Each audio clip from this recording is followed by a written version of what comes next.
एक बार की बात है, एक छोटे से गांव में दो बहुत अच्छे दोस्त रहते थे, रामू और श्यामू। वे दोनों बचपन से ही एक दूसरे के साथ रहते थे और हमेशा एक दूसरे की मदद करते थे। गांव वाले उनकी गहरी दोस्ती की बहुत तारीफ करते थे। रामू और श्यामू की दोस्ती बहुत खास थी। एक दिन रामू ने श्यामू से कहा, मुझे शहर में बहुत जरूरी काम है, तुम्हारी मदद की जरूरत है।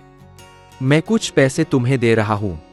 अगर रास्ते में मुझे कोई परेशानी हो तो तुम मेरी मदद करना। श्यामू ने खुशी खुशी पैसे ले लिए और रामू को शुभकामनाएं दी।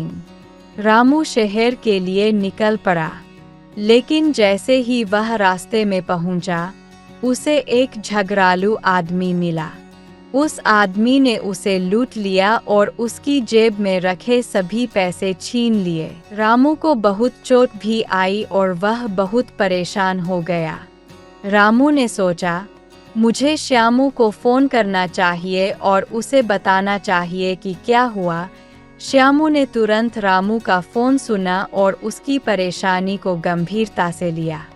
वह बिना समय गवाए शहर की ओर रवाना हो गया। श्यामू ने शहर पहुंचते ही रामू को ढूंढा और उसकी स्थिति देखी।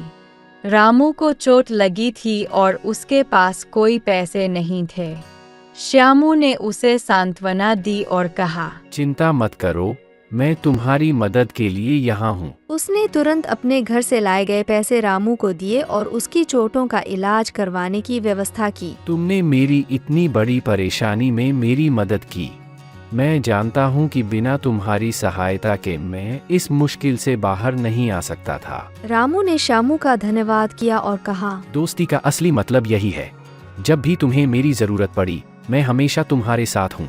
सच्चा दोस्त वही होता है जो कठिन समय में भी तुम्हारे साथ खड़ा रहे। सिख, सच्चे दोस्त वही होते हैं जो आपके कठिन समय में भी आपकी मदद के लिए तैयार रहते हैं।